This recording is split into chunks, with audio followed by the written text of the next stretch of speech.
Michael, et puis les Je pense personnes que, qu'on... ouais, je pense que c'est bon. Allons-y. Alors, on va d'abord effectivement commencer par se présenter. Je commence, Benoît, ou je te laisse la primeur? Vas-y, Michael, tu es bien parti. Ça marche. Alors, du coup, bon, c'est moi, c'est Mickaël. Je travaille chez 76 310 depuis quasiment un an, un petit peu moins maintenant, hein, mais on va bientôt boucler la première année chez 76 310. Ça fait à peu près 9 ans, hein, que je bosse dans le marketing digital et la data. Et mon rôle chez 76 70, c'est de voilà, développer les partenariats, tout simplement pour aider au développement de la boîte, tout simplement. Et j'ai fait un petit passage dans une startup que vous connaissez peut-être chez Addictiz en 2016, voilà, de 2016 à 2019, et un passage également chez Experian.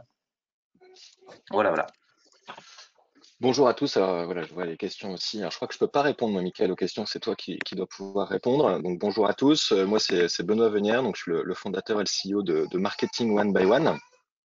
Et donc, bah, je m'occupe de la stratégie, on va dire, de l'entreprise, des développements techniques, des développements de production. Et moi, ça fait 15 ans que je travaille dans le CRM, voilà, chez différents prestataires orientés autour du marketing automation et de la data. Michael, je te laisse passer Ouais, l'enchaîner. alors du coup on va présenter aussi nos sociétés respectives. Donc 76 310, donc nous on est éditeur de logiciels. On édite une suite de solutions qui vise à fiabiliser les bases de données. Donc on va travailler principalement sur les datas de contact, à savoir l'adresse postale, l'adresse email et le numéro de mobile. On va également aussi être en mesure de proposer de l'enrichissement, la déduplication, la géoloc. On travaille également sur le B2B, donc on va être également en mesure d'enrichir des bases B2B. Donc voilà, un scope assez large. Principalement, ce qu'il faut retenir, c'est qu'on est voilà, c'est éditeur de solutions data quality, email, postal et mobile, tout simplement. Donc là, vous avez quelques références en dessous avec lesquelles on travaille actuellement. Et puis voilà, donc je laisse Benoît enchaîner. Ouais. De toute façon, le but, hein, c'est pas forcément de faire la promotion aujourd'hui de nos solutions, hein. Le but, c'est de vous montrer la légitimité, entre guillemets, qu'on a, Michael et moi, à vous parler et à vous présenter nos préconisations en usage CRM post-crise, on va dire. Donc pour la partie one by one, juste pour rappel, nous on est une société spécialisée en data, en fidélisation par la data. Donc ça c'est nos deux axes principaux. Et donc on s'occupe de centraliser les données de nos clients, essentiellement pour des retailers, des acteurs du tourisme. Vous voyez quelques références en bas. Et en fait, grâce à cette centralisation, on met à disposition de nos clients des analyses de la data visualisation, des tableaux de bord pour mieux comprendre qui ils sont leurs propres clients. Et ensuite, on met à disposition nos outils qui permettent d'animer ces communautés via du marketing automation ou via des campagnes one-shot sur tous les canaux, que ce soit email, postal, SMS, etc. Voilà, donc quelques références, vous voyez, donc secteur du tourisme, secteur du retail, qui sont effectivement des secteurs qui sont les plus concernés par cette crise aujourd'hui en termes d'impact, tout simplement. Donc, je vous propose de revenir un peu sur le contexte. Vas-y, c'est bien, Mickaël, hein, tu peux Ouais. avancer.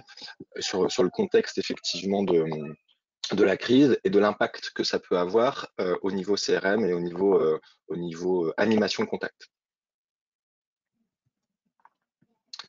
Donc les convictions qu'on partage 76-310 et Marketing One by One aujourd'hui, c'est que cette crise, qui est une crise sanitaire et bientôt économique très forte, modifie profondément les modes de consommation de vos contacts, de vos clients et même de vos prospects.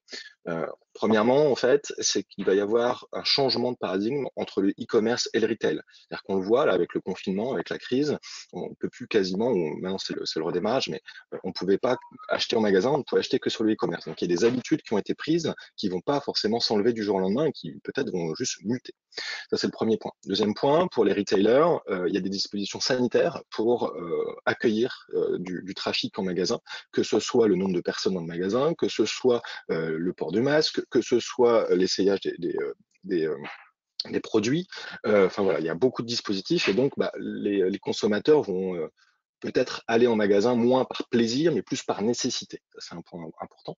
Et puis aussi, on a vu dans ce confinement des comportements assez bizarres de consommation qui sont par exemple la peur de manquer. On s'en rappelle avec le papier toilette, hein, par exemple, ou avec la farine, ou avec les œufs. Il y a eu quelques pénuries. Ces pénuries n'étaient pas des pénuries de manque de produits, c'était des pénuries parce qu'il y avait une peur panique de manquer et que les consommateurs ont surconsommé ces produits. Et donc, on voit que tout ça est en train de se modifier. Donc, ce qu'on pense, c'est qu'effectivement, il y a des comportements qui sont liés au confinement, liés à la crise, et qui vont être ponctuels, et puis d'autres qui vont durer. Donc, j'ai pas les réponses à toutes ces questions, mais en tout cas, il faut prendre en compte que ces modes de consommation vont évoluer et que ça va pas être pareil dans un mois que ce qui était il y a 6 mois. Ça, c'est le premier point. Deuxième point, ce qu'on peut s'apercevoir, c'est que le local prend beaucoup plus d'importance que l'international, aussi bien dans l'approvisionnement, c'est-à-dire que pour des retailers notamment, ou des acteurs du e-commerce, enfin, voilà, aller chercher des Privilégie. produits voilà, aller chercher des produits internationaux, c'est beaucoup plus compliqué avec les mesures de douane, etc., et de fermeture des frontières.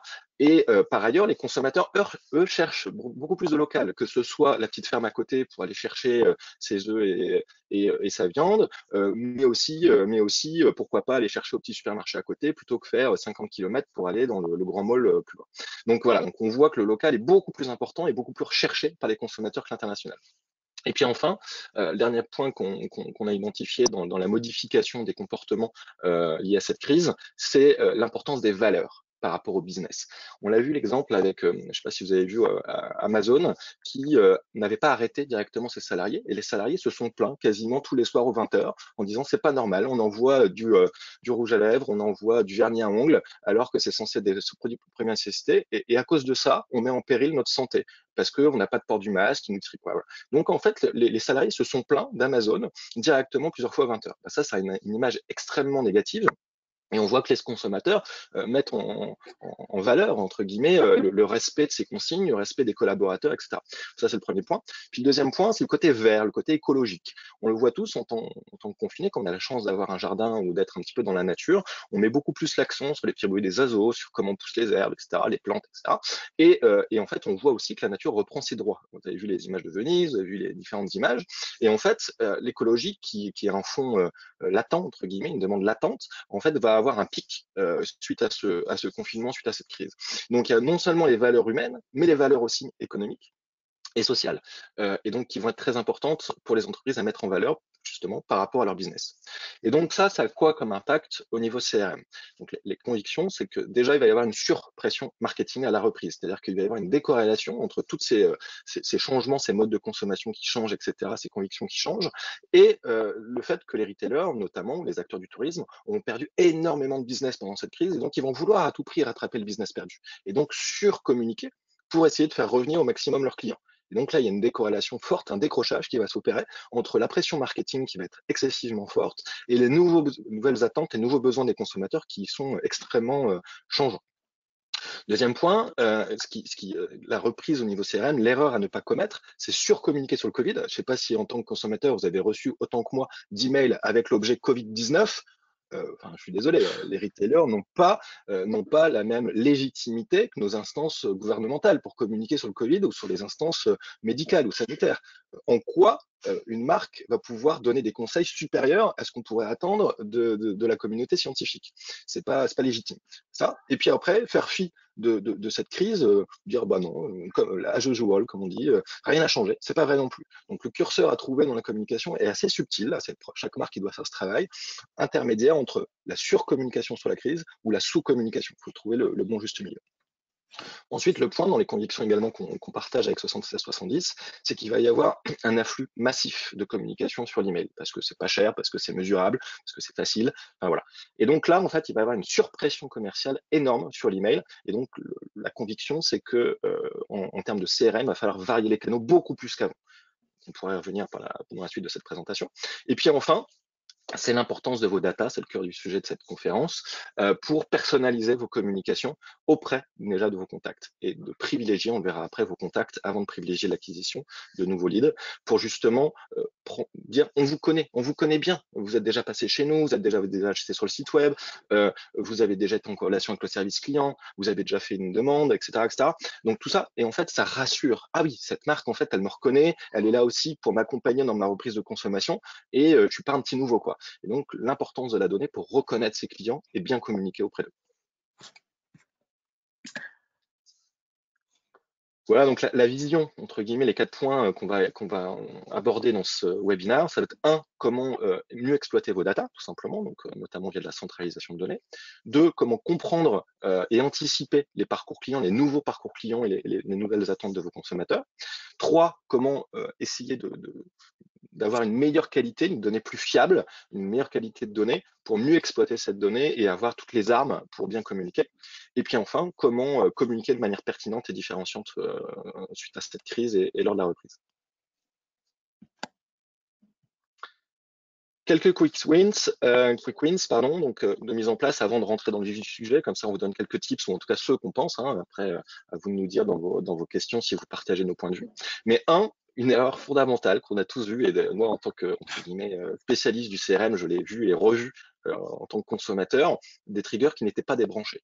Moi, je suis désolé, quand il y a un programme de feed et qu'on m'invite à passer en magasin pour dépenser mes points alors que je suis confiné chez moi et que je peux pas aller faire les boutiques, c'est pire que tout. C'est pire que tout. Donc, pensez, vous avez des campagnes automatisées, que ce soit par email, par SMS, etc. Qu'est-ce qui peut être modifié par rapport à cette période de confinement? Qu'est-ce qui ne peut pas être modifié? Donc, du coup, je mets en stand-by parce que c'est pire que mieux. Donc, déjà, bien penser à ça. Quel est mon stack, entre guillemets, de campagnes automatisées? Quels sont ceux que je vais pouvoir modifier? Quels sont ceux que je vais pouvoir mettre en pause? Quelles sont celles qui n'ont pas d'impact par rapport à cette situation? Et puis ensuite de les réfléchir dans cette reprise, de reparamétrer avec des messages peut-être un petit peu plus pertinents, un petit peu moins business, peut-être un petit peu plus réfléchis sur les valeurs dont on parlait tout à l'heure, sur ces campagnes automatisées. Ça, c'est le premier coup de Deuxième, il faut miser sur vos clients, comme je le disais tout à l'heure, sur vos contacts. Ils vous connaissent, vous avez déjà une relation avec eux. C'est légitime que vous communiquiez avec eux. C'est pas le moment, en tout cas pour nous, après c'est discutable, mais c'est pas le moment de faire de l'acquisition à tout va. Et de chercher à les convaincre parce que déjà ces contacts ils vont être sursollicités par les marques qui connaissent déjà et puis deux vous allez pas être les seuls quoi. Il y a plein de gens qui vont essayer d'acquérir donc ça va coûter très cher pour un résultat très limité alors que vous avez une mine d'or souvent très mal exploitée au niveau de votre base de données. Donc notre conseil principal c'est axez-vous sur vos contacts, sur votre base de données avant d'aller chercher des nouveaux leads.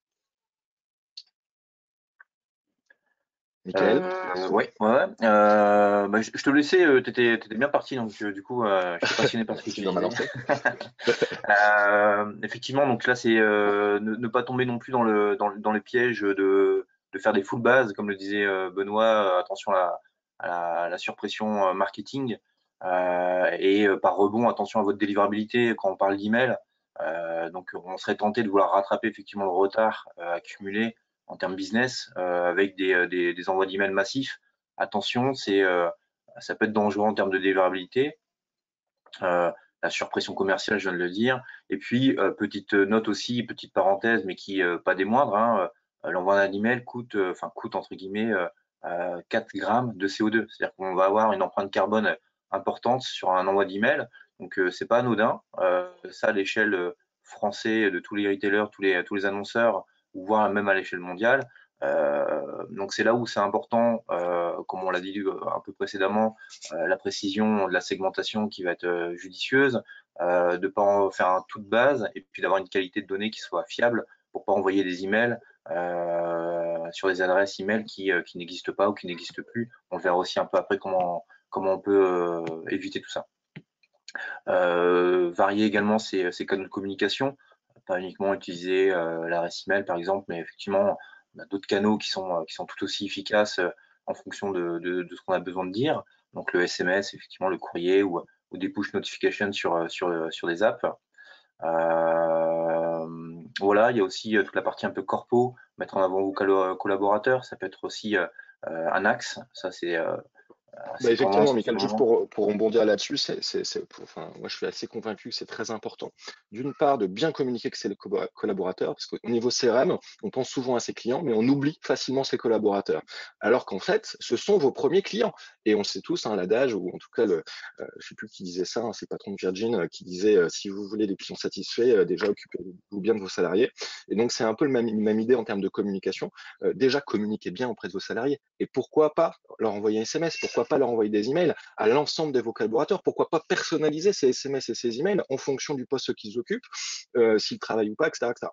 Ça, c'est important sur la notion de collaborateur. Et puis ensuite, de la mise en avant de ces collaborateurs auprès de vos clients. C'est essentiel. Je ne surexploite pas, il n'y a pas d'esclavagisme chez moi, c'est sous base de volontariat, ils sont bien protégés. Enfin voilà. Et ça, c'est essentiel pour que vous donniez confiance à vos clients, de montrer qu'en fait, vous avez confiance en vos collaborateurs et vous communiquez après eux. C'est ça, Et effectivement, puis c'est le souvent dernier les point, meilleurs ambassadeurs ouais. pour votre marque, tout simplement, hein. C'est les premiers ambassadeurs, j'ai envie de dire, de votre marque, c'est effectivement vos collaborateurs.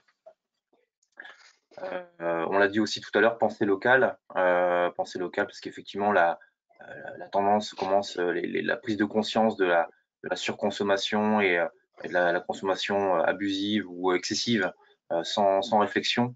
Bah, les mentalités commencent à changer un petit peu, donc on y vient de plus en plus. C'est des sujets qui arrivent sur la table, que ce soit au niveau marketing, même au niveau politique, au niveau social. C'est des sujets qui sont de plus en plus abordés.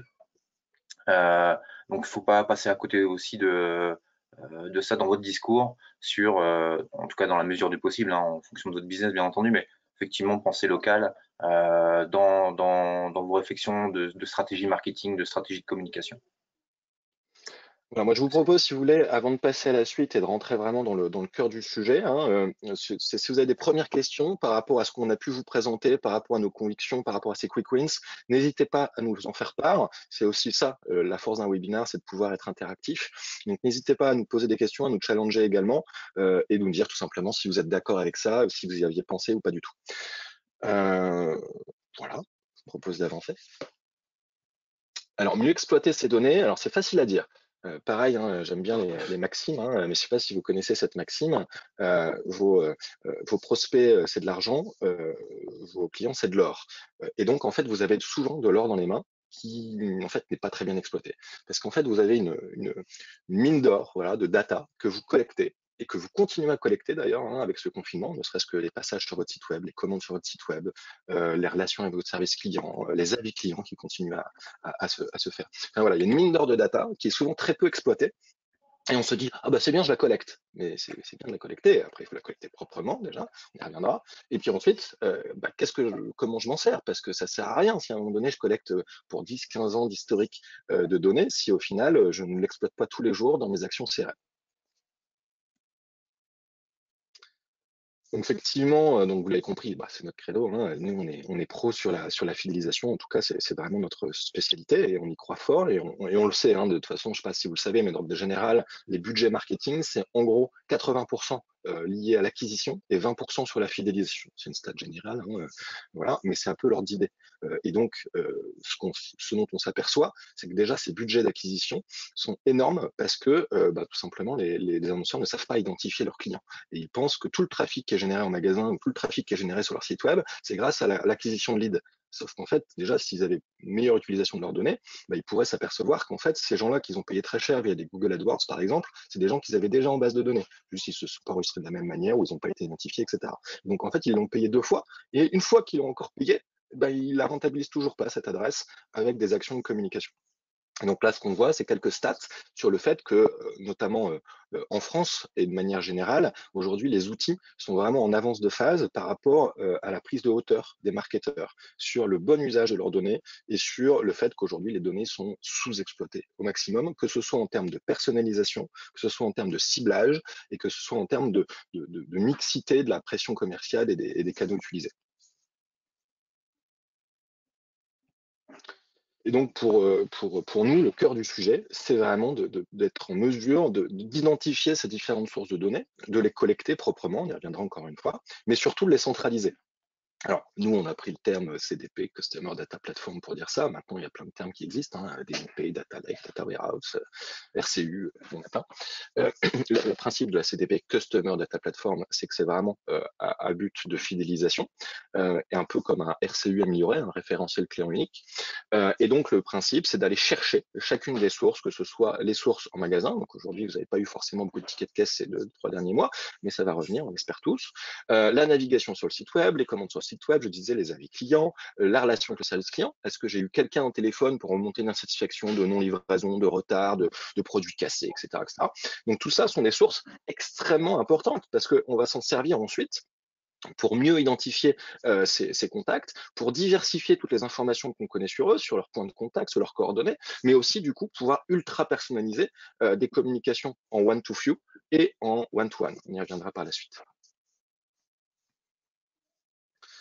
Alors, petite transition du coup sur la data quality. Effectivement, pour avoir une CDP pleinement fonctionnelle, il faut utiliser de la data quality. Alors pourquoi? Parce que votre donnée, elle n'est pas figée, elle n'est pas gravée dans le marbre. On constate une obsolescence des données au fur et à mesure du temps. Donc ça peut être lié à un déménagement, lié à un numéro de téléphone qui va changer. Donc voilà, la vie d'un client, de toute manière, voilà, fait que ces données changent au fur et à mesure du temps, hein, au fil du temps. Donc ça va être un premier point. Bien souvent, on constate aussi que les données, les collectes de données sont peu structurées et peu sécurisées. C'est-à-dire qu'on va avoir des points de collecte, que ce soit des formulaires web, des logiciels au niveau des call centers. Ça va être aussi les systèmes de caisse, donc la saisie en système de caisse pour quelqu'un qui souhaite s'inscrire sur un programme de feed, par exemple, dans le magasin. Tous ces points de collecte, malheureusement, ne sont pas forcément tous structurés de la même manière, sécurisés de la même manière. Et de cette là, la donnée va pas être fiabilisée et homogénéisée entre guillemets dans votre CRM, dans votre CDP. De la même manière, comme l'a dit tout à l'heure un peu Benoît, on va se retrouver parfois avec des doublons dans la base. Quelqu'un qui s'inscrit en point de vente e-commerce, en point de vente ou en e-commerce, pardon, va peut-être pas forcément donner la même adresse email ou les mêmes coordonnées. De ce fait-là, il va se retrouver en doublon. Comment on fait pour aller le détecter?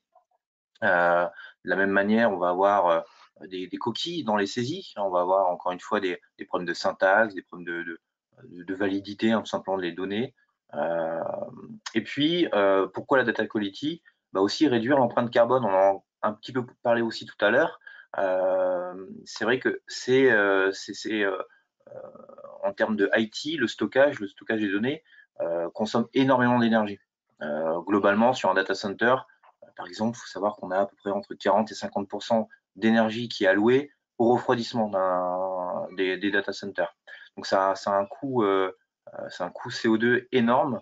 Et à votre échelle, si vous dédoublonnez votre base et vous conservez uniquement les datas qui sont exploitables, à savoir les datas qui soient vérifiées, fiables, accessibles, ça va réduire le poids un petit peu de votre stockage, et de cette là, vous faites du bien à la nature. Voilà, vous avez quelques chiffres hein, sur la droite, également quelques stats qui démontrent tout simplement qu'une bonne gestion, une bonne politique entre guillemets de gestion de la data au sein de votre CRM réduit également aussi les coûts et les dépenses que vous allez pouvoir avoir au niveau, encore une fois, du stockage, du temps homme, parce que on parle là de pure IT, mais en pure CRM, ne serait-ce que la relation client, vous allez avoir des utilisateurs qui vont se plaindre peut-être parce que leur colis ne sera pas arrivé, parce que l'adresse postale n'aura pas été vérifiée. Vous allez avoir des emails envoyés, des emails de confirmation envoyés à des boîtes mail qui n'existent pas, parce que l'utilisateur aura fait une coquille et que votre formulaire n'aura pas détecté cette coquille. Voilà, donc tout ça, ça génère des coûts, que ce soit des coûts directs ou indirects. Et bon, voilà, vous avez quelques stats sur la droite qui vous donnent un peu une mesure de tout ça. Donc c'est pas anodin, hein, ça peut vite chiffrer. On s'en rend pas forcément compte parce qu'encore une fois, c'est rarement mesuré finalement par les enseignes. Puis le Donc, point, je me ouais, permets d'insister juste, hein, Michael, sur ce que tu disais. vas-y, je t'en prie. Voilà, c'est vraiment très important de savoir que la data quality, en fait, bien sûr, peut vous faire économiser de l'argent puisque, bah, voilà, on identifie tout ce que vient de dire Michael et ça permet d'économiser pas mal. Mais c'est surtout une meilleure connaissance client parce que vous le savez tous en tant que consommateur, vous avez plusieurs adresses email, vous avez déménagé les 5 dernières années X fois, vous n'avez pas forcément prévenu, hein, vous avez déménagé, etc. Sauf qu'au final, via les multiplications des sources et des points de contact que vous pouvez avoir avec les marques, que ce soit en magasin, sur site web, comme on a vu tout à l'heure, le service client, etc., fait que eh bien, la marque, en fait, elle a plein de bonnes avenirs dans la base. Elle en a plein. De bonnes avenirs dans son ancienne adresse postale, bonnes avenirs avec son adresse email perso, bonnes avenirs avec son adresse email pro. Et voilà. Et donc, en fait, la notion de doublon, elle est fondamentale. Et pourquoi? Parce que si on veut associer à la fiche de bonne avenière l'intégralité de ses datas, c'est-à-dire qu'est-ce qu'il a réellement commandé, combien de fois il est réellement passé sur mon site web, voilà, donc sa connaissance client, ben on est obligé de se dire bonne avenir, c'est la même personne en fait. C'est pas X personnes parce que je peux être 4 fois un client moyen, alors que si j'étais dédoublonné, je serais un super client VIP. Donc c'est essentiel dans la connaissance client déjà. Et deuxièmement, dans les points de contact, c'est-à-dire que pareil, il n'y a rien de pas plus frustrant pour un consommateur VIP que de demain perdre le contact avec sa marque. Voilà. Donc, tout simplement, si vous avez des coordonnées qui ne sont pas à jour, email, postal, etc., bah, ça ne permet pas de garder le contact avec lui.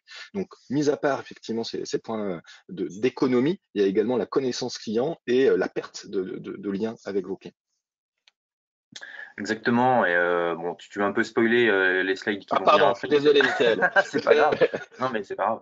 Euh, et du coup, on a effectivement en termes de data quality, on a ce qu'on appelle. Alors, c'est pas fait exprès parce qu'il y a la crise sanitaire. On parle bien de traitement curatif et de traitement préventif. Mais c'est vrai que le parallèle peut être fait finalement avec ce qui se passe aujourd'hui.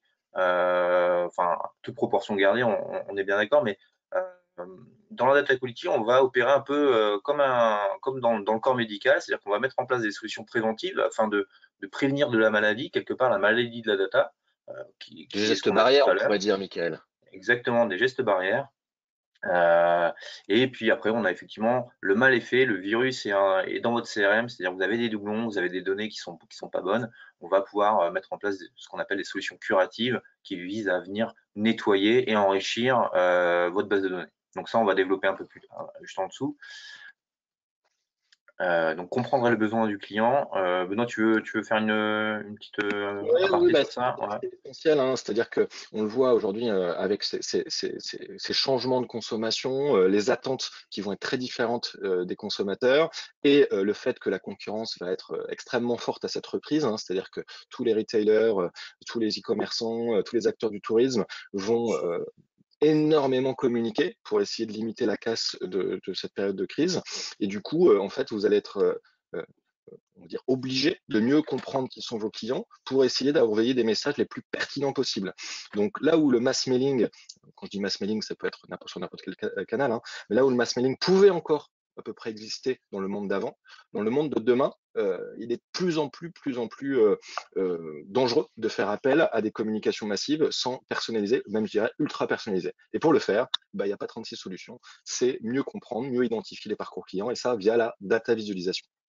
Je te propose d'avancer si tu veux bien. Voilà. Donc les cas d'usage, c'est déjà d'identifier quels ont été les impacts de la crise sur votre business très, très concrètement, et puis de pouvoir anticiper demain ce qui va changer.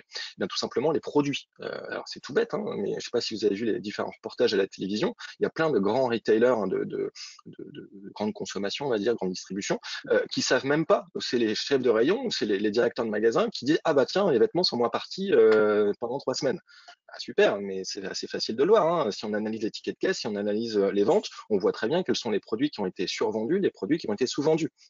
Bah ça, c'est indispensable. Ne serait-ce que pour se dire, bon, bah, je les ai en stock, il va falloir que je les écoule. Quelle va être ma stratégie pour les écouler, ceux qui ne sont pas vendus? Et puis surtout, est-ce que les modes de consommation ont changé? Peut-être que mon référencement de produits doit être différent maintenant. Donc, on voit bien qu'au-delà du CRM et de la communication, l'analyse, elle est fondamentale sur votre business de manière globale et pas forcément juste la communication.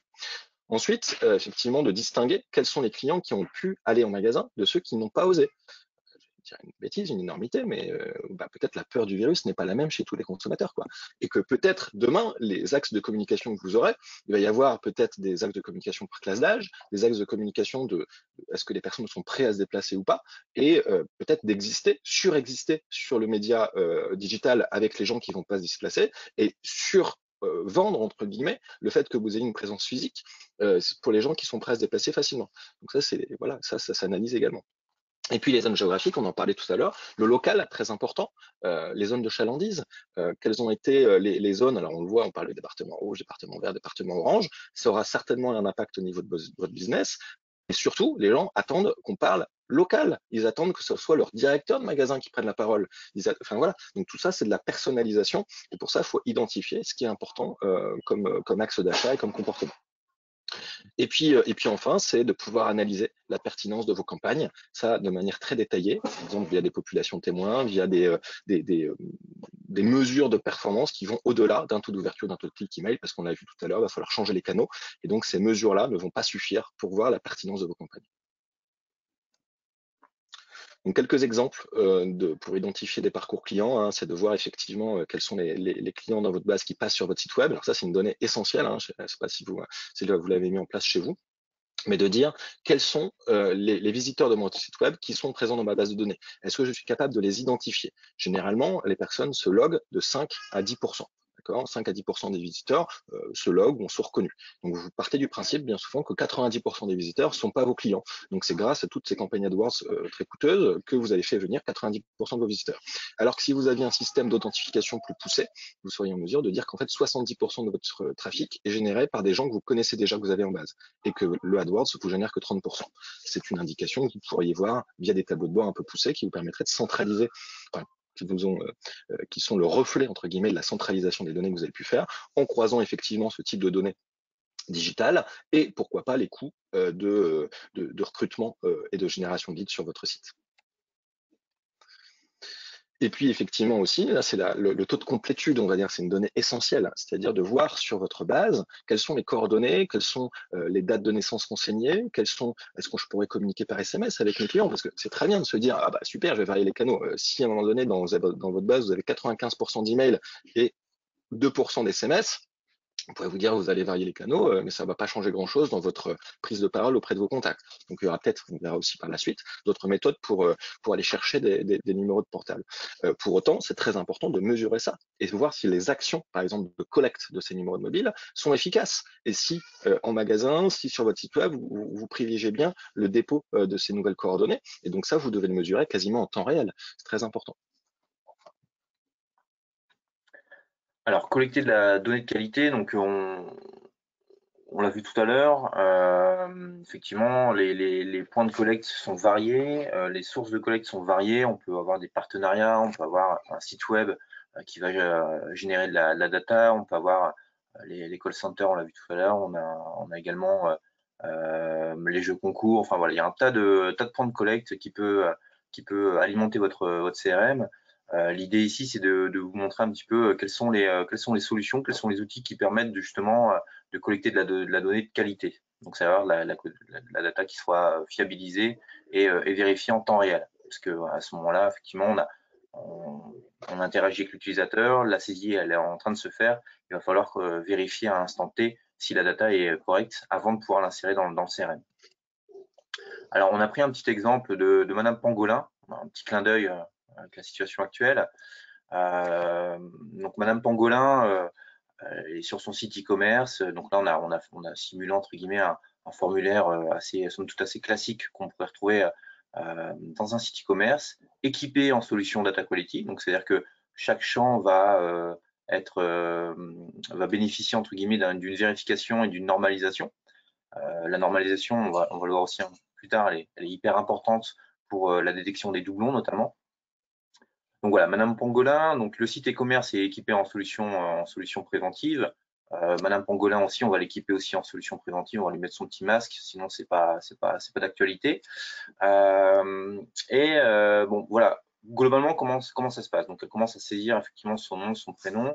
Vous pouvez constater que sur le champ prénom, vous allez avoir une suggestion, donc ça va aider à la saisie.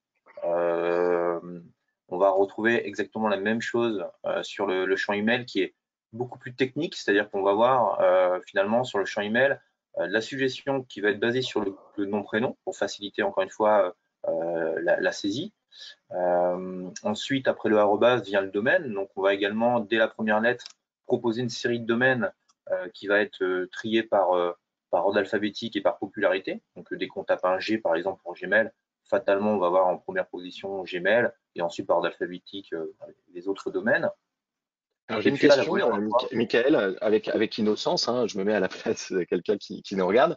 Est-ce que l'email, par exemple, il est vérifié juste au niveau de sa structure ou il est vérifié au niveau nominatif?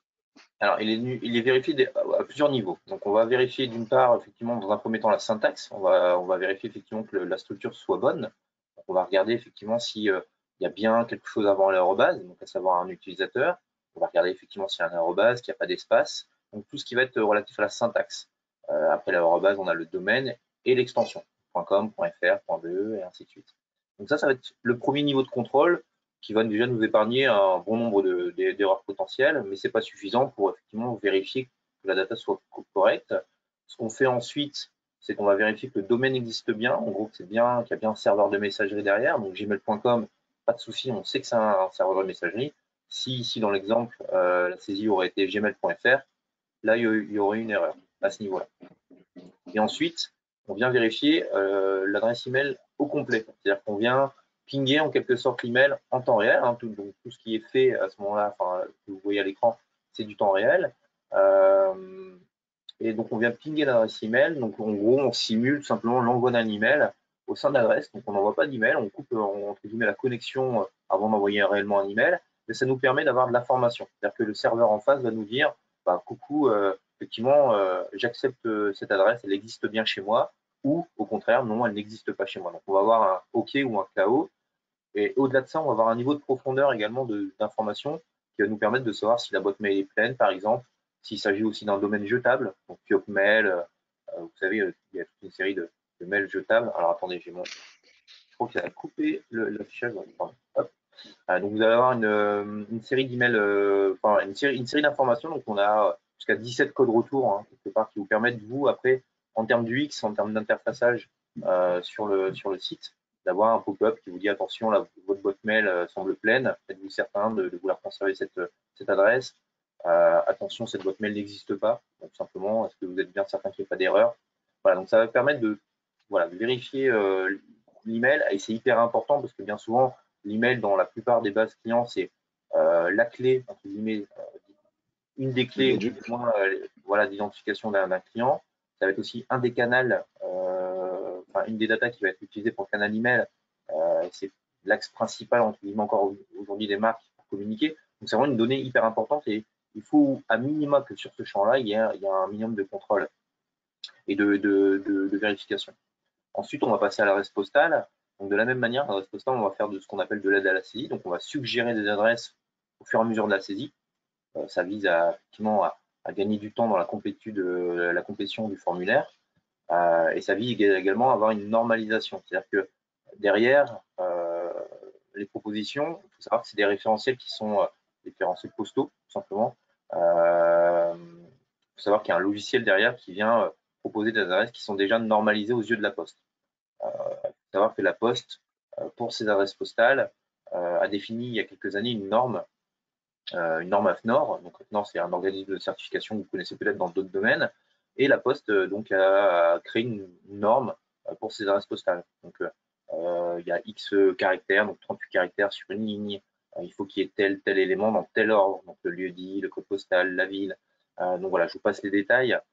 Mais globalement, voilà, il faut savoir qu'il y a une norme. Et le fait de passer par ce type de solution vous garantit d'une part que l'adresse qui va être saisie va être correcte et qu'elle sera normalisée, c'est-à-dire qu'elle sera bien reconnue aux yeux de la Poste et que demain, si un autre utilisateur saisit une adresse, en BDD, vous aurez exactement la même nomenclature, la même norme au sein de votre base. Ça va aider, encore une fois, derrière, potentiellement au dédoublonnage.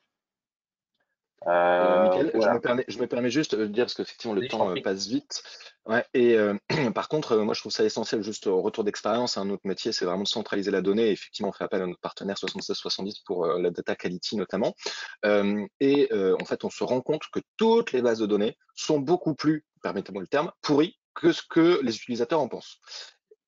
En fait, c'est assez incroyable de penser ou voilà, de savoir, entre guillemets, que les marketeurs pensent que leur base, elle est bien, elle est bonne qualité, etc. Et en fait, comme disait Michael, une clé d'unicité, c'est là où on rapproche, c'est là où on peut fusionner. Et donc, clé d'unicité, c'est bien d'avoir l'adresse email propre et c'est essentiel.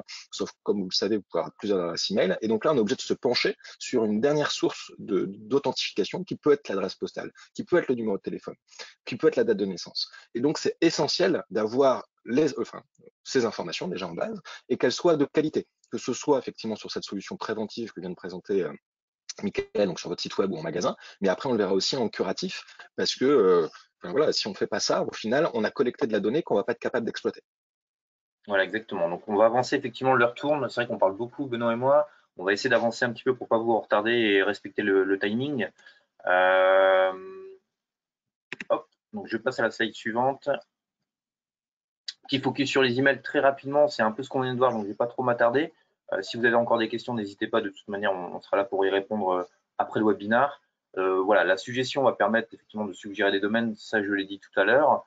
Sur le point 2, vous allez avoir aussi potentiellement des suggestions de correction, c'est-à-dire que si l'utilisateur persiste à saisir une donnée qui n'est pas proposée, à savoir ici yahoo.com, on va lui rappeler à la validation de son formulaire. Donc ici, Yahoo a été saisi avec 3O, bien entendu, ça n'existe pas, on lui met un petit warning et on lui suggère de corriger avec un yahoo.com bien orthographié.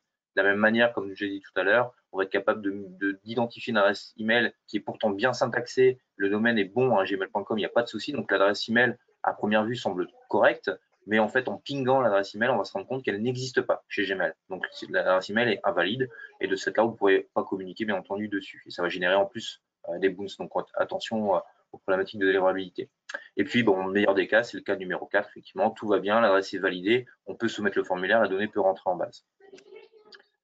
Alors, améliorer la donnée existante. Donc là, on a vu les solutions qui permettent de prévenir, donc les solutions préventives, prévenir des virus, entre guillemets, des problèmes dans votre base de données avec des data vérolées. Là, maintenant, on va regarder un petit peu effectivement toute la partie source de données, les données qui sont déjà en base et comment on les nettoie. Je te laisse embrayer. Ouais. Ouais, Ouais, ça tout à marche. fait. Le premier des points, en fait, quand vous allez vouloir ou quand vous centralisez votre donnée, c'est de se dire, OK, source par source, est-ce que j'ai la main sur la qualité de la donnée? Donc, c'est facile. Par rapport à la donnée collectée en magasin sur votre site web, c'est vous-même qui avez fait les formulaires de collecte, qui demandaient des renseignements obligatoires ou facultatifs et qui pouvaient voilà, orienter cette collecte pour qu'elle soit de qualité. Sauf qu'en fait, quand on centralise la donnée, vous allez vous rendre compte qu'au final, vous n'êtes pas garant des sources. C'est-à-dire que c'est votre prestataire de collecte d'avis qui vous fournit les avis clients et du coup, les coordonnées et les données liées à ça. Et le même principe pour votre service client. Peut-être que vous n'avez pas la main en tant que marketeur sur les outils utilisés au niveau de votre service client, sur les collectes. Voilà. Donc au final, vous allez pouvoir effectivement optimiser en prévention la collecte de données de certaines sources de données, mais pour les autres, vous allez avoir comme choix que de redresser à la volée ces données quand vous voulez remonter dans votre base de données. D'accord? Donc c'est ce qu'on appelle la gestion des flux. Hein. Je propose d'avancer juste la slide suivante pour qu'on puisse le visualiser. Voilà, traitons des flux, où en fait, chaque flux, vous allez pouvoir vous dire, est-ce que ma donnée, elle est propre ou pas? Est-ce que je dois redresser mon numéro de téléphone parce qu'il y a des points à côté, des tirets de l'autre, des espaces de l'autre, et du coup, je suis pas capable de matcher et de faire des campagnes et tout simplement de reconnaître les personnes. Est-ce que mes adresses email sont effectivement de qualité? Est-ce que mon adresse postale, elle est enregistrée de la même manière de cette source ou de l'autre? Donc, on va s'apercevoir que dans les traitements curatifs, la première chose à faire, c'est de réfléchir source par source et mise à disposition de cette data. Donc bien sûr, la fraîcheur est importante, mais la qualité l'est d'autant plus. C'est-à-dire que bien souvent, les marketeurs disent non, mais moi je veux que cette donnée, je veux la voir en temps réel, tous les quarts d'heure, etc. Super, très bien, voilà. Mais avant tout, corrigez cette donnée et faites en sorte que cette donnée soit fiable. C'est vraiment essentiel. Et c'est bien mieux d'avoir une donnée qui arrive tous les 24 heures, qui soit fiable, qu'une donnée qui arrive tous les quarts d'heure et qui soit vérolée. Donc voilà, donc ce qu'on propose nous au niveau de nos solutions, c'est de pouvoir chacune de ces sources mettre en place effectivement des ETL pour pouvoir traiter les données, donc extract, transform, load, à la volée, pour pouvoir du coup les enregistrer de manière la plus propre possible dans la base de données centralisée. Et ces traitements en fait vont être spécifiques à chacune des sources parce que on ne va pas agir de la même manière selon le type de problématique des data. Voilà, donc globalement, un petit schéma pour illustrer ce que vient de dire Benoît. les flux de données, les flux de fichiers que vous pouvez avoir, effectivement, les passer avant de les insérer en base, avant de les exploiter, les passer effectivement, j'ai envie de dire à la moulinette quelque part, dans des solutions data quality. Et donc le principe est assez simple, hein, c'est ni plus ni moins qu'un dépôt un dépôt de fichier. Votre fichier est déposé par exemple sur un SFTP, il sera récupéré par une machine, un robot qui viendra ensuite traiter le fichier et le corriger. Et ensuite, on le restitue simplement. Donc, ça peut aller très très vite, c'est-à-dire qu'en fonction du volume, bien entendu, mais voilà, sur un fichier, ça peut être moins d'une heure sur des fichiers quand même assez volumineux. Donc, ça peut se passer assez rapidement. Donc, vous perdez pas trop de temps non plus à le faire et le gain est quand même assez conséquent. Donc, il faut absolument effectivement capter tous ces flux de données pour les nettoyer. Une fois que c'est fait, vous récupérez le fichier de restitution, vous pouvez insérer paisiblement en base votre donnée qui sera de ce fait-là corrigée, fiabilisée avec voilà, un paramétrage qui aura été vu évidemment en amont. Et puis le fichier derrière, effectivement, point 6 sera détruit pour pas qu'il soit stocké. Voilà, toujours l'ombre de la RGPD hyper important. Donc voilà, dans le process, c'est relativement simple. Il faut savoir que les solutions curatives font à peu près la même chose que ce que vous avez pu voir sur la partie préventive. Donc, ça va être le traitement de l'email, du mobile, du postal. On va être capable de travailler aussi sur le nom-prénom. Et en ce qui concerne le postal, comme je l'ai dit tout à l'heure, il y a une norme de la Poste qui garantit que tout du moins que les Je te logiciels qui propose ont d'avancer, hein, l'homologation, Michael, parce qu'on ouais, va pas avoir le temps. qui garantit que l'adresse postale soit fiable et exploitable. Donc, je reprends un petit exemple rapidement. Donc là, on a la data un peu classique qu'on pourrait avoir au sein de son CRM avant traitement curatif. Donc, on retrouve Madame Pangolin. On se rend compte rapidement que le prénom et le nom ne sont pas dans le même champ. On se rend compte qu'il y a une email, mais on ne sait pas s'il est bon ou pas finalement. Une adresse postale qui semble exploitable en l'état et un numéro de mobile. Puis ici, un montant d'achat. Après traitement, voilà, on a pu justement, grâce aux solutions curatives, détecter que le prénom n'était pas bien positionné. On a pu flaguer l'email comme étant invalide. On a pu également corriger, normaliser l'adresse postale. Donc ici, il y avait une petite coquille, une petite dyslexie quelque part sur le code postal et puis une faute d'orthographe sur la ville de Bergue qui prend un S. Et puis par ailleurs, on a pu normaliser le numéro de téléphone. Donc on lui a mis l'indicatif français, plus 33, et puis on s'est aperçu que la ligne était inactive. Donc tout ça est possible via des solutions curatives. Et pourquoi c'est important de normaliser, de fiabiliser ces données? Comme on l'a vu tout à l'heure, le dédoublage est essentiel sur la connaissance de vos clients et l'analyse quelque part de vos data au sens large. Et ici, on a un exemple tout bête, donc on pourrait complexifier, mais on n'a pas le temps, et puis c'est déjà suffisant comme ça. Vous allez, admettons qu'on cherche à identifier un individu au sein de sa base, on va prendre le couple nom-prénom plus l'adresse postale pour être certain que qu'on parle bien de la même personne, à savoir Chantal Pangolin qui habite de Place de la République à Bergue. Et vous voyez qu'avec les solutions curatives et la normalisation, ça va faciliter le dédoublonnage. Parce qu'on aura mis l'adresse postale, la syntaxe de l'adresse postale sera faite exactement de la même manière sur l'ensemble de votre base, et du coup les doublons sont beaucoup plus facilement détectés. Pareil pour le mobile, etc., etc. Donc là, on se rend compte qu'on a un doublon parce qu'on a effectivement un match sur le nom, prénom et l'adresse postale. Et grâce à la validation des données, Est-ce que vous on va nous pouvoir entendez toujours? conserver. Je vois une question qui vient de paraître, elle disait qu'on nous entendait plus. Est-ce que vous nous entendez toujours? Et je voyais une autre question, juste Mickaël, hein, Ouais, attends, je vais regarder. voilà. Euh, Moi, je t'entends on les bien, je entend pense que ça plus. devrait. Voilà. On les entend plus. Est-ce Ouais, après c'était il y a quelque temps, donc peut-être que ça a été Bon, il y corrigé a et là peut-être on eu l'entend. un petit blanc de son. Mettez en commentaire si vous ne nous entendez pas, surtout. N'attendez pas, sinon on pourra peut-être pas intervenir. Ah, Bon, très bien, on nous entend, c'est bon. parfait, Et nickel. donc il y avait une autre question sur la vérification des numéros de téléphone de la personne. Oui, alors les numéros de téléphone, ça fonctionne comment? Globalement, ça se fait aussi soit en curatif ou en préventif, donc en temps réel ou sur un traitement de fichier à plat. Et le numéro de téléphone, c'est un peu le même principe que l'email, voire même beaucoup plus simple. Il y a un ping qui est fait sur l'opérateur. L'opérateur nous répond si la ligne est active ou pas. À ce stade-là, on est capable de pas forcément rattacher. Ça sera plutôt sur de l'enrichissement avec base de données, mais on ne pourra pas être capable de rattacher le numéro de téléphone à la personne. Par contre, on pourra être en mesure de dire que le numéro est valide, c'est-à-dire que la ligne est active, elle peut recevoir un SMS sans souci. D'accord? Donc voilà, c'est un ping. Si on veut rentrer dans la technique, ça s'appelle HLR, donc c'est une sorte de requête qui est faite et l'opérateur nous donne OK, pas OK, puis on reçoit également aussi l'opérateur historique du numéro comme information. Donc ça peut être aussi disponible dans un traitement de fichier en information supplémentaire. Donc si ça répond pas à la question, n'hésitez pas à préciser. Je pourrais aller un peu plus loin, mais je pense que c'était ça l'objet de la question.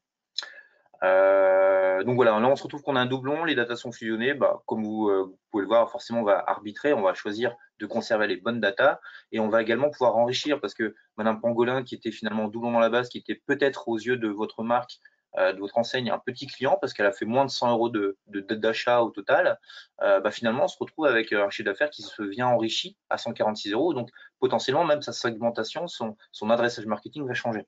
Donc ça c'est hyper important pour plusieurs choses. Encore une fois, la vision qu'on a de sa data, l'analyse qu'on va pouvoir en faire, et puis après sur la personnalisation et la segmentation que vous allez pouvoir faire sur Madame Pangolin. Hop, donc je passe à la slide suivante, on va essayer d'aller assez vite. Je te laisse Benoît, tu parles plus vite que moi. Ouais. Ça marche. Nos conseils pour une animation réussie lors de votre reprise, donc on vous a déjà donné quelques tips tout à l'heure. Un, c'est surtout éviter la surpression commerciale, la sursollicitation. En fait, le risque est énorme. Le risque est énorme et en même temps, vous avez envie parce que vous dites, attendez, moi j'ai pas fait mon business CRM pendant 2 mois, pendant 3 mois, j'ai de la pression de mes objectifs, la pression des chiffres. Les gens en plus sont prêts à consommer. Moi le premier, moi la première, j'aimerais bien m'acheter ça, m'acheter ça. Oui, sauf qu'en fait, vous n'êtes pas les seuls. Et en fait, tout le monde va faire ça. Tout le monde va faire ça avec une surpression de dingue. Donc, le premier point, c'est ne rentrez pas dans cette guerre de la sollicitation parce que vous allez être pénalisé, vous allez partir avec l'eau du bain comme on dit. C'est-à-dire que quand les consommateurs vont voir leur boîte mail extrêmement pleine, vos messages vont être blacklistés et ils vont se désabonner. Donc, vous n'allez plus pouvoir communiquer avec eux. Donc, il vaut mieux que vous laissiez passer un petit peu la tempête des premiers jours, des premières semaines suite à cette reprise et attendre ensuite. Et après, de mesurer effectivement si vos communications génèrent du désabonnement, génèrent de l'ouverture, pour après réouvrir les vannes et là, cette fois-ci, avoir une communication plus personnalisée. Ensuite, adaptez vos canaux, parce que pareil, la pression commerciale, elle se joue énormément sur une perception monocanale, souvent par email, un peu par SMS, rarement par le print. On profite que notre partenaire 7370 soit avec nous pour dire effectivement que le print, il est sous-employé, et notamment pour les clients VIP, c'est très important de pouvoir les féliciter ou en tout cas les valoriser avec un beau courrier reçu chez eux. Et là, c'est le bon moment pour vous dire, ah oui, j'ai toujours rêvé de faire du print, et c'est le bon moment. Pour ça, il faut que vous n'allez pas le faire toute base, vous allez identifier vos meilleurs clients, et puis eux, pour la reprise, ils vont recevoir un superbe courrier par la poste. Et donc même pendant le confinement, vous pourriez le faire, ça marche très bien la poste. Donc voilà, donc diversifier, pensez au SMS également. Le SMS, c'est très bien au niveau transactionnel, faut pas en abuser, faut pas envoyer tous les week-ends un message moins 30%. Pour autant, c'est un média qui est vraiment utile pour gagner un petit peu d'interaction et de visibilité. Maintenant, bien réfléchir au message et pas faire de la promo systématique, mais plutôt de valoriser, pourquoi pas, un point important de votre stratégie de déconfinement, par exemple. Ensuite, ajouter de la valeur sur vos prises de parole. Pardon, tu m'as un petit peu. Excuse-moi, vas-y, je crois que tu avais fini. Ajouter de la valeur sur vos prises de parole. Même principe, voilà, la promo pour de la promo. Vous avez peut-être une population dans votre base, des promophiles, il faut encore les identifier. Mais une fois que vous les identifiez, évitez la promo systématique auprès de votre base et plutôt apporter de la valeur. Dire que ce produit-là, il a été fabriqué localement, que ces collaborateurs-là, ils ont fait avec amour, où ils vous accueillent avec grand plaisir. Enfin, voilà, essayez de trouver des axes de communication sur la prise de parole. Et puis enfin, essayer de communiquer de manière locale, encore une fois localement, et privilégier les circuits courts, c'est ce que les consommateurs vont privilégier. Donc vous aussi, ne parlez pas de la même façon à toute votre base. Il y a des spécificités locales, des spécificités de météo, des spécificités de magasins, des spécificités ruraux, agricoles et urbains. Enfin voilà, tout ça, prenez vraiment en compte et ça va être encore plus important par la suite. Ouais, ok. Voilà. Dans vos Dans les je te laisse. Comme tu insight veux. aussi. Non, vas-y, je t'en prie. Dans les secteurs, alors plus particulièrement, c'est quoi ces prises de parole? Vous êtes un acteur du bricolage, c'est très bien. Je pense que vous êtes en ce moment pas mal sollicité parce qu'il y a beaucoup de bricolage qui se fait pendant le confinement.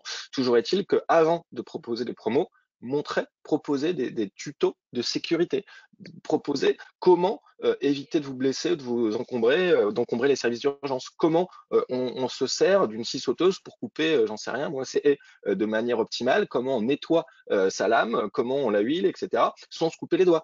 Par exemple, bah ça, c'est des conseils tout bêtes pour une prise de parole, mais qui vont avoir une valeur ajoutée extrêmement forte aujourd'hui. Et donc, ensuite, les personnes qui ont été, ah bah, c'est sympa, ça, qui pensent à moi, et là, vous avez une vraie légitimité de parler de la crise dans votre expertise business. Pensez à ces messages. Pour le tourisme, pensez à la respiration. Vous avez été confiné pendant 3 mois. Il y a un, je sais pas, Pirée Vacances, un Club Med à côté de chez vous, pas très loin, hein, à 50 km ou à moins de 100 km de chez vous. Euh, ça va vous aérer l'esprit. Partez en couple, partez sans les enfants, etc. Pensez à ça. Et puis pour l'alimentaire, pensez local, circuit court encore une fois. Alors on sait, on a abreuvé ça par les pubs télé, mais pensez à l'utiliser dans le CRM aussi et de dire, c'est pas très compliqué, hein, que de recenser différents producteurs, par exemple, selon les régions, et de mettre en avant le nom de vos producteurs locaux dans les campagnes CRM que vous faites partir à l'ensemble de vos contacts. D'accord? Donc ça va peut-être être une personnalisation par département, par exemple, mais c'est pas complètement insensé et ça aura une forte valeur ajoutée. Donc, on va effectivement aborder maintenant l'enrichissement de vos données. Pareil, Benoît, je te laisse introduire la thématique. Ouais. Vas-y. Ouais, ouais, donc les cas d'usage pour l'enrichissement, on l'a dit tout à l'heure, hein, c'est déjà avoir plus de coordonnées qui va vous permettre de mieux fusionner et de mieux identifier vos clients. Ça, c'est vraiment pour moi un point essentiel. Encore une fois, que la démultiplication des adresses email, avec les déménagements sur les adresses postales, avec le fait que les numéros de mobile soient plus ou moins bien renseignés, fait que au final, c'est très important. Excusez-moi, il y a ma fille qui s'énerve, hein, ça va être l'heure de déjeuner, je pense. Donc c'est très important d'enrichir sa base avec des coordonnées qu'on n'aurait pas. Premièrement. Deuxièmement, c'est analyser. Eh ben, voilà, tout simplement mieux comprendre moi je sais pas moi, quelles sont les tranches d'âge, par exemple. Donc enrichir en date de naissance. Eh bien là, c'est très important pour dire, bah, j'ai des personnes qui sont suite à cette reprise, qui vont continuer le confinement, puis des personnes qui vont être jeunes et qui vont pouvoir, des ados par exemple, partir facilement dans les commerces. Eh ben, vous n'allez pas parler de la même manière à ces deux populations.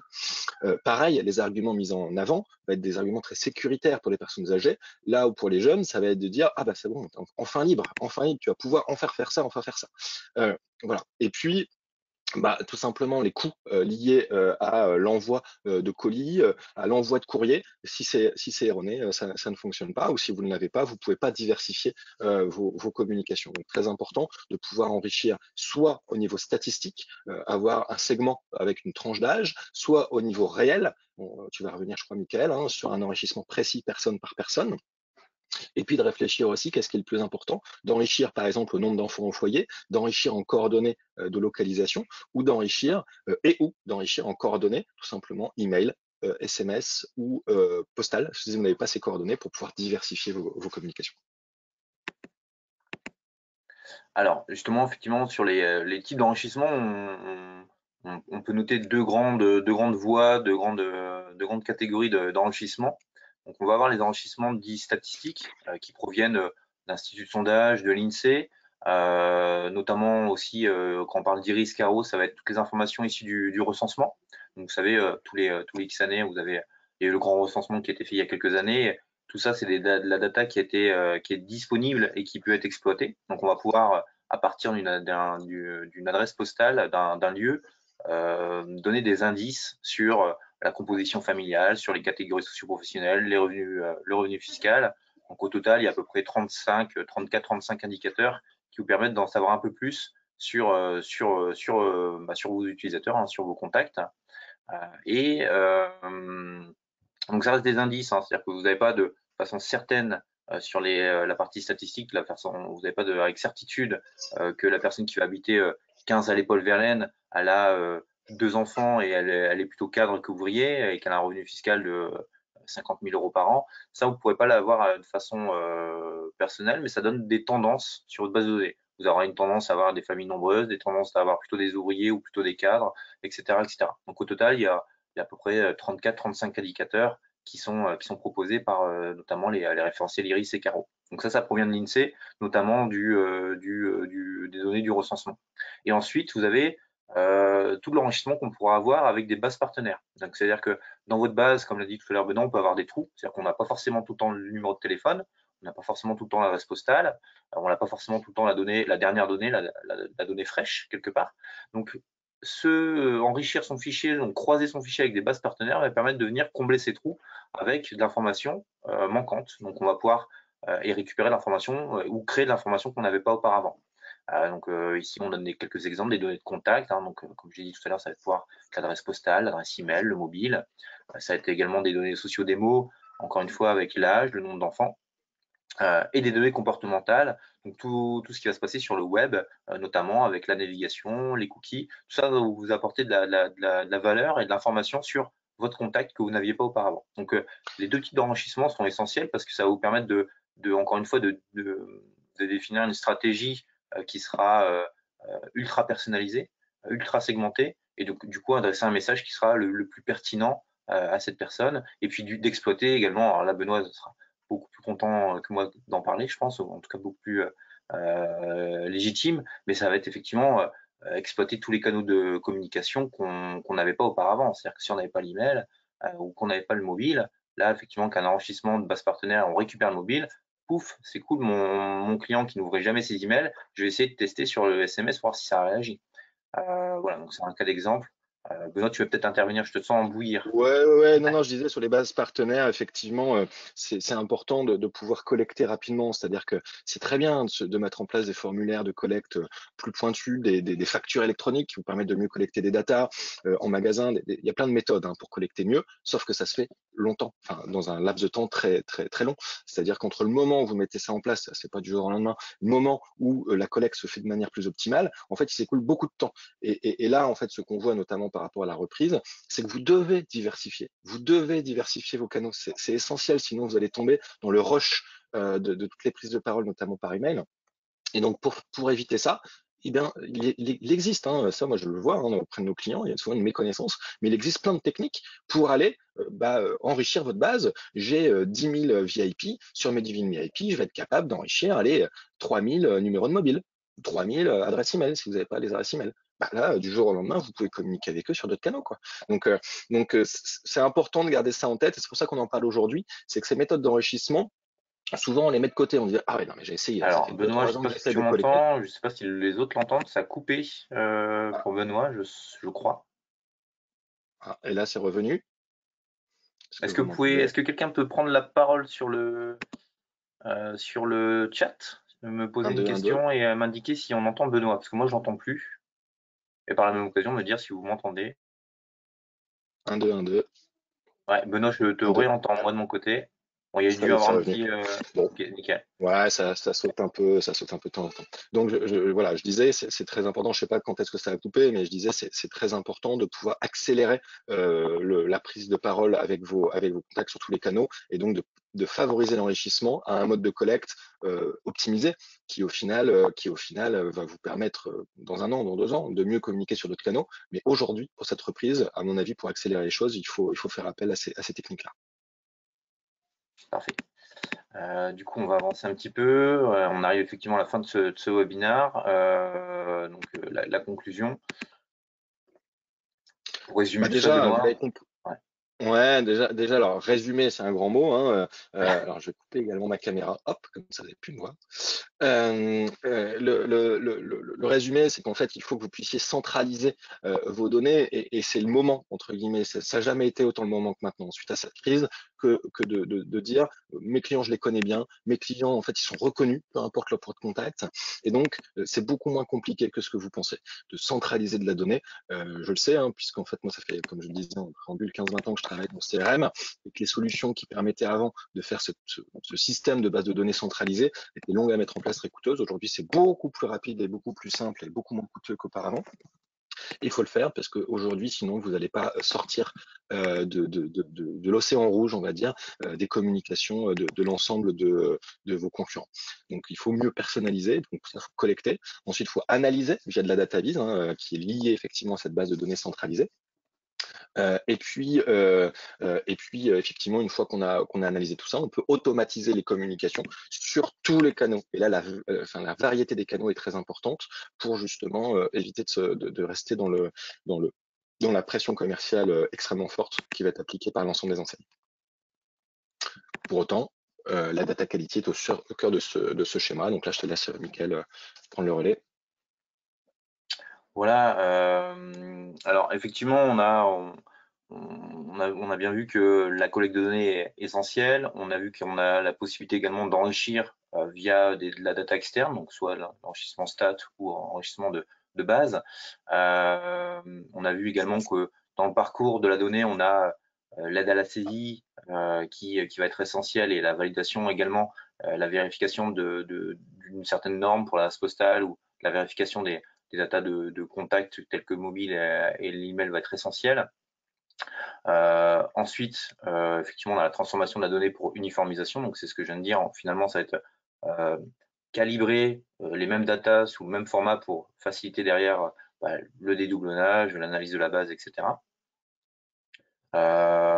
Vérifier en temps réel ou en asynchrone si on a déjà effectivement cette data ou pas en base, pour soit écraser, soit enrichir, soit ne pas y toucher tout simplement. Si on a déjà le nom prénom, pas nécessité de remplacer par la même chose. Et effectivement, dédoublonnage si nécessaire. Donc ça, c'est toutes ces étapes-là finalement vont être en amont de l'alimentation de la base de données, pour que, in fine, on ait une base propre, saine, exploitable, enrichie et optimum, tout simplement pour votre business. On peut résumer ça comme ça. Benoît, tu reprends la parole sur les bénéfices, ou tu... Ouais, de toute façon, on en a déjà bien parlé. C'est Ouais. vraiment la meilleure interprétation des données, la réduction de vos coûts, l'optimisation de votre ROI marketing, et puis de booster votre stratégie omnicanal. Je propose d'avancer, et comme ça on pourra répondre aux questions, parce que j'ai vu qu'il y avait trois questions qu'on n'avait pas répondu. Ouais. Juste le petit point sur la stratégie. Donc nous, en fait, les clients qui font appel à marketing one by one aujourd'hui, ils viennent nous voir à différents niveaux de maturité. Et donc, vous voyez, un peu comme la plante qui pousse, et bien généralement on commence par envoyer de la newsletter massive à toute sa base. Bon, on n'est pas pour, mais c'est un début. Ensuite, on réfléchit en one to few, faire de la segmentation, et gagner du temps au niveau opérationnel en mettant en place des campagnes automatisées notamment. On réfléchit en place, alors one to few, c'est la segmentation, c'est comment je communique auprès de mes VIP, de mes nouveaux clients, mes clients exclusifs magasins, exclusifs web, etc. One to one, là, c'est de dire, ok, non seulement je garde cette segmentation en tête, mais en plus je vais être capable d'ultra personnaliser ma prise de parole et d'avoir une connaissance client beaucoup plus fine. Et enfin, le data driven, qui est un peu le Graal des marketeurs, c'est de gagner en indépendance vis-à-vis de leur DSI, et qu'ils aient ces marketeurs vraiment la main intégrale sur leur data. Et justement, j'en profite pour répondre à la question qui m'a été posée sur le chat. C'est quoi la différence entre CDP et les équivalences? C'est tout simplement l'usage qui en est fait, c'est-à-dire qu'il existe plein de noms barbares et souvent anglais pour déterminer les centralisations de données. Le principe d'une Customer Data Platform, c'est de se focus, on va dire, sur les clients et sur les contacts existants en base de données, et de vraiment avoir une vision 360 degrés de ces personnes. Là où un data lake, en fait, il va être utilisé par exemple par l'ensemble des services de l'entreprise, notamment le contrôle de gestion, notamment la DSI, et qui dit par l'ensemble des services dit que le marketing ne pourra pas l'exploiter comme il veut. Donc le principe d'une CDP, c'est de rendre indépendant le marketing, ou en tout cas le CRM, vis-à-vis de la DSI, et qu'ils aient la main sur leur data. Et puis en plus, dans la stratégie data driven, c'est ensuite de prédire ce qui va se passer. Il y a la mise en place de scoring et on va dire d'intelligence artificielle, même si c'est un grand mot, pour pouvoir prédire ce qui va se passer demain et comment vont évoluer les besoins de mes clients. Et puis voilà, de faire progresser l'ensemble de l'activité, que ce soit le référencement de produits, la prise en charge des parcours clients en online, en offline, etc., va pouvoir être drivé justement par l'ensemble de ces data.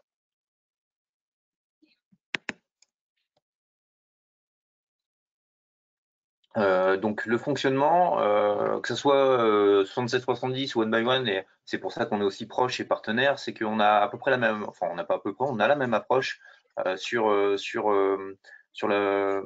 fonctionnement d'un traitement ou d'une analyse de votre base. C'est-à-dire qu'en amont, on va vous proposer de toute manière, que ce soit l'un ou l'autre, un audit gratuit de votre base. Donc, c'est-à-dire qu'on va prendre un échantillon, un département ou l'entièreté de votre base, et puis on va venir faire un audit qui va nous permettre d'avoir un tas d'informations sur l'état de santé quelque part de votre base de données, sur plusieurs types de data. Ça va être effectivement sur le taux de PND sur l'adresse postale, sur le nombre d'adresses email invalides, les mobiles renseignés par renseignés, le taux de doublon dans votre base, donc défini avec des critères qu'on aura au préalable définis, et aussi par exemple les déménagers, etc., etc. Donc un tas d'informations sur votre base que vous n'avez pas, pardon. Et derrière ça, on va vous faire une série de recommandations. Donc il y aura un échange, une analyse de ce fameux audit qui aura été fait pour justement choisir quelle stratégie on va adopter et quelles mesures on va opérer pour soigner tout ça.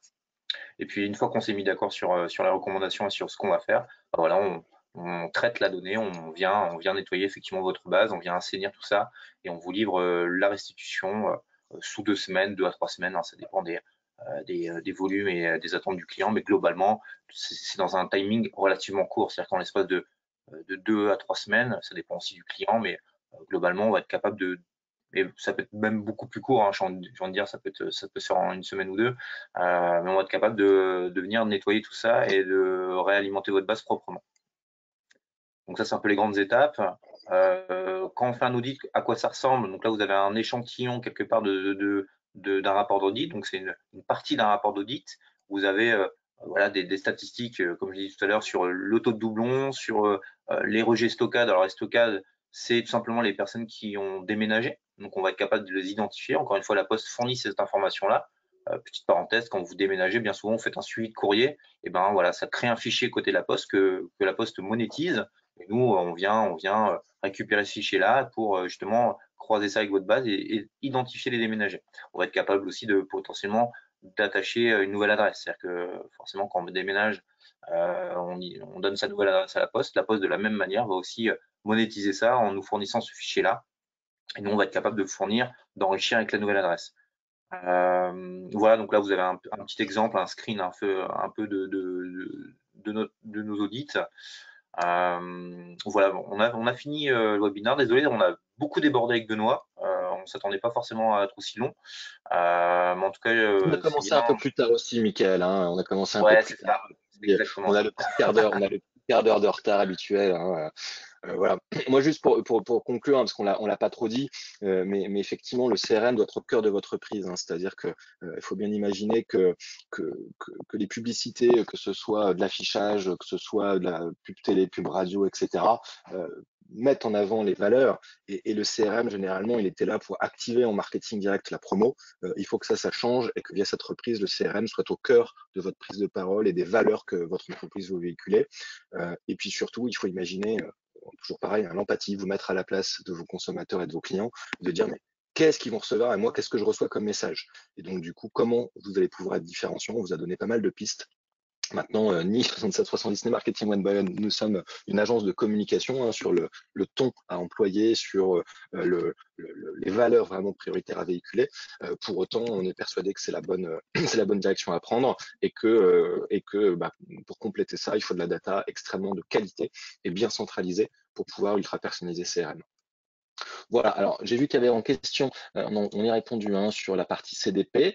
Sur la partie ETL, ça veut dire Extract Transform Loud. C'est la petite manipulation qui prend chaque source de données soit chez vous en tant qu'annonceur, hein, votre service web par exemple, votre service client, je sais pas moi, le contrôle de gestion, le catalogue produit, mais aussi qui va aller chercher chez votre prestataire les avis clients, qui va aller chercher chez, je sais pas moi, les comparateurs de prix, les comparateurs de produits, votre catalogue produit ou vos prix qui changent, enfin, peu importe. Toujours est-il que c'est la petite mécanique qui va transformer la donnée à la volée pour pouvoir la centraliser et pas venir polluer votre base centralisée. C'est ça que signifie ETL. Donc extract pour extraire les données, transform qui transforme, comme son nom l'indique, la donnée à la volée, et loud pour la charger dans votre base centralisée. Voilà, alors, je remercie les personnes qui nous disent merci sur les questions, c'est gentil à vous, merci d'avoir d'être resté jusqu'au bout. Je sais pas, Benoît, tu as des choses à rajouter? Je crois qu'il n'y a plus de questions. On va laisser encore quelques secondes pour les personnes qui souhaitent encore nous poser des Ouais, questions. Sachant qu'on est non, disponible, non, soit Benoît ou moi par mail, hein, s'il y a besoin un peu plus tard, il y a aucun souci exactement. Je avec te laisse plaisir. peut-être mettre la slide justement avec nos coordonnées, comme ça, Tout à fait. pendant qu'on attend les questions, les personnes auront nos coordonnées. Euh, voilà, moi je serais absolument ravi d'échanger avec vous sur la bonne stratégie à employer pour cette reprise, peu importe votre secteur d'activité. Je suis vraiment persuadé qu'un changement de mentalité est en train d'opérer et que le CRM, on va dire promophile et massif est derrière nous et que c'est une hérésie de penser que le business va continuer comme d'habitude suite à cette crise. Donc voilà, et donc moi c'était déjà les convictions que j'avais il y a déjà quelques temps, et là elles se sont largement renforcées avec cette crise. Bon, bah écoute, c'était très beau. Je te laisse le mot de la fin, du coup, Benoît, c'était magnifique. Merci.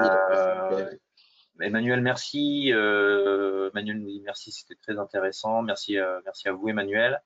Bon, bah, je pense qu'on peut s'arrêter là. On a suffisamment débordé.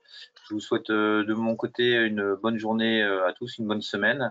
Et puis à très vite, j'espère, pour discuter de tout ça, que ce soit avec Benoît, avec moi, c'est la même chose, hein. Donc n'hésitez pas à nous contacter ou l'un ou l'autre. En fonction de vos besoins, on vous redirigera vers la bonne personne s'il y a besoin.